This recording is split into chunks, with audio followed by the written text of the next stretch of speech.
Para adorar y no pensar, también la fuerza del sentido fuertemente milagrosa, insatisfechos renegados que se niegan a sí, de calma y de piedad, buscar el triángulo en la vida para alimentar un poco, para culpar en soledad.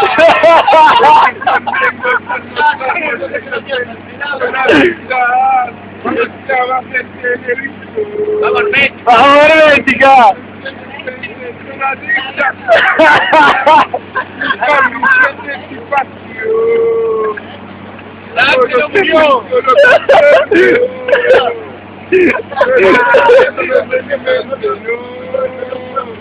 Esto acontece cuando pongo presente en las calles de